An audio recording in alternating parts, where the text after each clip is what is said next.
The check felt like it was burning through Diana Harper's trembling fingers as she stood in the floor-to-ceiling windowed office, her 7-year-old son Lucas pressed against her side, his small hand clutching hers like a lifeline. 24 hours ago, she'd been a desperate mother refreshing her bank account at 2 a.m., watching the numbers mock her with their insufficiency. Now, a billionaire she'd met exactly once was offering her $12,000 for something that sounded insane. "Let me make sure I heard you right," Diana said, her voice steadier than she felt. 10 days. I pretend to be your fiancé at your family estate. That's all you want? Nathaniel Sterling turned from the window where he'd been watching the city below like a king surveying his kingdom. At 41, he had the kind of face that belonged on magazine covers, sharp jawline, perfectly styled dark hair, a suit that probably cost more than her car. But his eyes, God, his eyes looked like he hadn't really smiled in years. "That's correct. My family's annual reunion starts in 2 days. My mother has turned matchmaking into a blood sport, and I need her to stop. Simple as that." Diana almost laughed. "Nothing about this is simple. Why me? You could hire an actress, a model, someone who actually knows how to play this game. Because you're not playing a game." Nathaniel moved closer, and Diana noticed something she hadn't before. A slight hesitation in his confident stride, like he was tired of being who everyone expected him to be. "Your application came across my desk 3 weeks ago. Single mother, 2 jobs, references that made you sound like a saint. When my team did their background check, you investigated me?" Diana's free hand clenched into a fist. Standard procedure. He had the decency to look uncomfortable. "But here's what matters. I know about Lucas's heart condition. I know about the surgery next month. I know you're drowning in medical bills, working yourself to death, and probably haven't slept properly in months. I know you're desperate, and desperate means reliable. You won't fall in love with me because you're too smart for that. This is business. Pure and simple. Mommy," Lucas tugged her sleeve, his voice small and hopeful. "Is this the man who can help fix my heart?" Diana's throat closed. She tried so hard to shield him from the fear, from the crushing weight of bills she couldn't pay, from the reality that his life depended on money she didn't have. "Maybe, baby. We're still talking." Nathaniel did something unexpected. He knelt down, bringing himself to Lucas's eye level, and his entire face changed. The CEO mask cracked, revealing something raw underneath. "Hey Lucas, your mom told me you like space stuff." Lucas nodded shyly. "I build rockets with my blocks. Mom says when I'm better we can go to the space museum. I have a telescope at my house." Nathaniel's voice was gentle, almost tender, the kind that can see planets and stars and galaxies. "If your mom says yes to helping me, you can use it every night. Would you like that?" "Really?" Lucas's eyes went wide, filling with the kind of wonder that made Diana's heart crack and heal at the same time. Diana looked at Nathaniel, still kneeling before her son, and something shifted in her chest. This wasn't just about money anymore. This was a man who knew how to talk to a scared little boy, who understood that sometimes the biggest promises come in small moments. "I have conditions," she said firmly, pulling herself together. "Separate rooms. No expectations beyond what we need to do in public. And Lucas comes with us. I don't leave him." "Agreed." Nathaniel stood, pulling an envelope from his desk. "Actually, Lucas being there makes it more believable. My family knows I've always wanted kids." His jaw tightened. "My ex-wife didn't. That was the beginning of the end. When do we leave?" "Tomorrow morning. I've sent clothes to your apartment. You'll need to look the part." He held out the envelope. "Half now, half when it's done." Diana took it, her hands shaking. Inside was more money than she'd seen in her entire life. Lucas's surgery. Rent for months. Food. Security. Hope. Okay. We have a deal. The Sterling estate wasn't just rich, it was obscene. Rolling hills, manicured gardens, a house that looked like it belonged in a movie about royalty. Lucas practically vibrated with excitement, running from window to window, trying to see everything at once. Nathaniel's mother was less impressive. Victoria Sterling met them at the door, her smile sharp as a knife, her eyes calculating as she took in Diana's borrowed designer outfit and Lucas's wide-eyed wonder. "So you're the woman who finally caught my son's attention. How refreshing." She made it sound like an insult wrapped in silk. "And you've brought a child. How convenient. Mother." Nathaniel's voice could have frozen fire. "This is Diana and her son Lucas. You'll treat them with respect." "Of course, darling."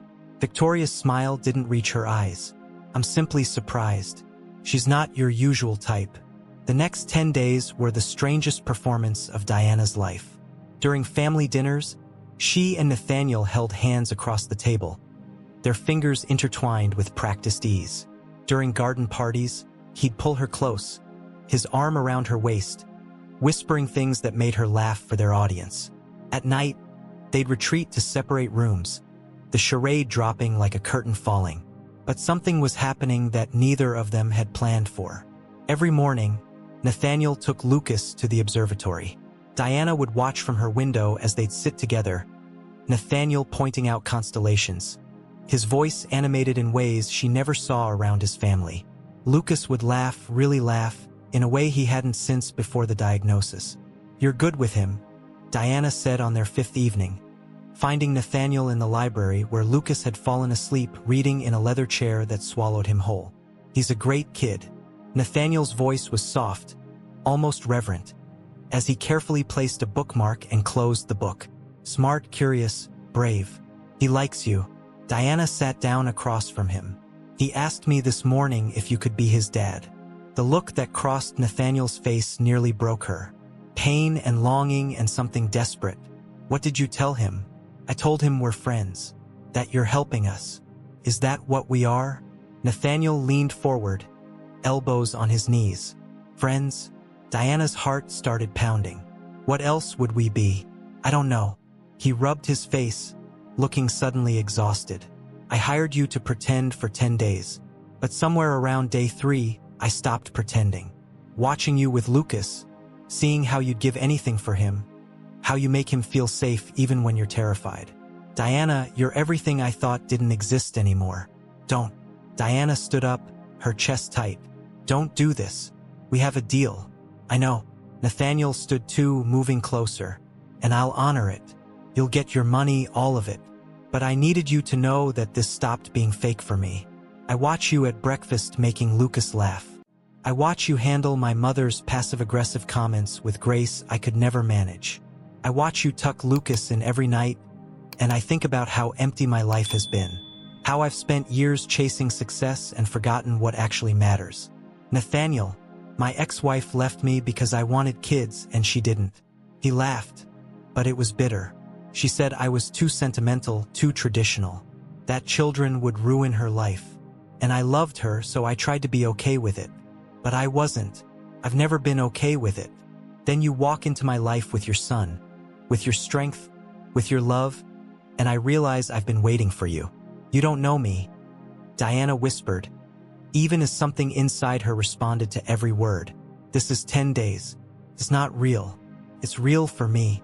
Before Diana could respond, Lucas stirred in the chair, his eyes fluttering open. "Mom? Right here, baby." Diana went to him, lifting him up even though he was getting too big, needing to hold him to ground herself. "Can we go see the stars?" Lucas murmured sleepily against her shoulder.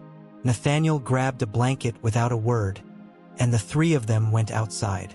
The night was clear and cold, and when Nathaniel set up the telescope, Lucas gasped at the sight of Jupiter's moons.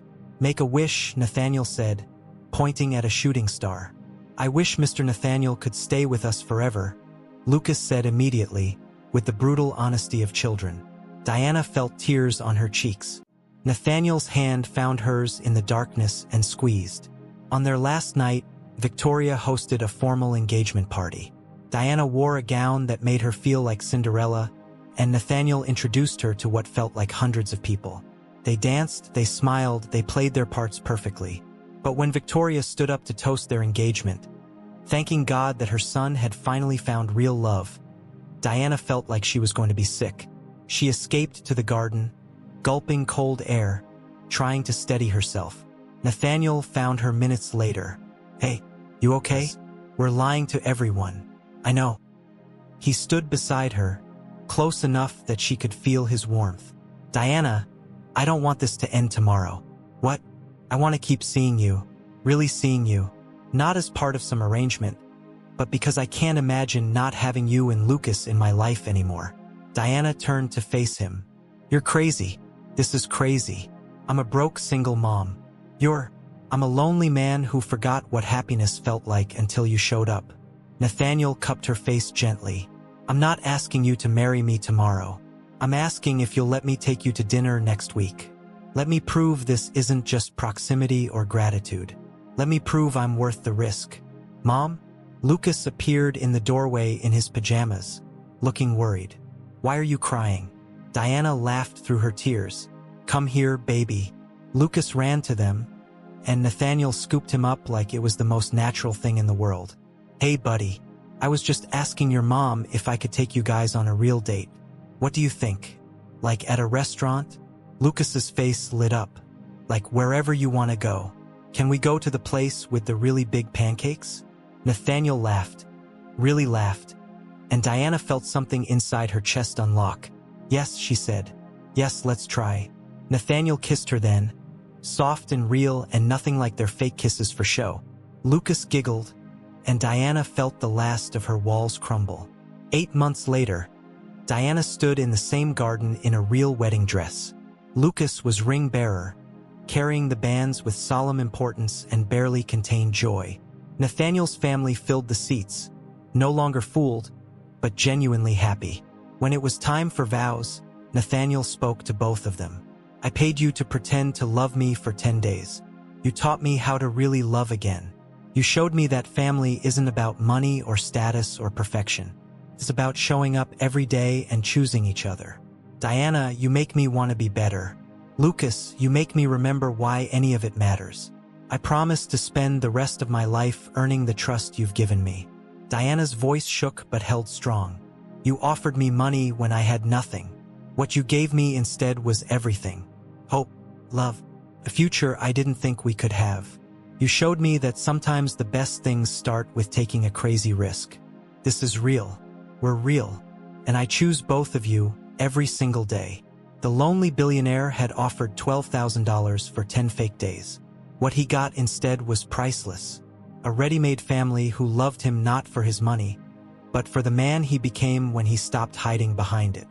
And Diana, who took the deal out of desperation, learned that sometimes miracles come disguised as business transactions, just waiting for the courage to become real. If this story moved you, smash that like button, share it with someone who needs hope today, and subscribe for more stories that remind us love can show up in the most unexpected places. Drop a comment telling us about a time something practical turned into something beautiful. Your stories fuel ours, and we read every single one.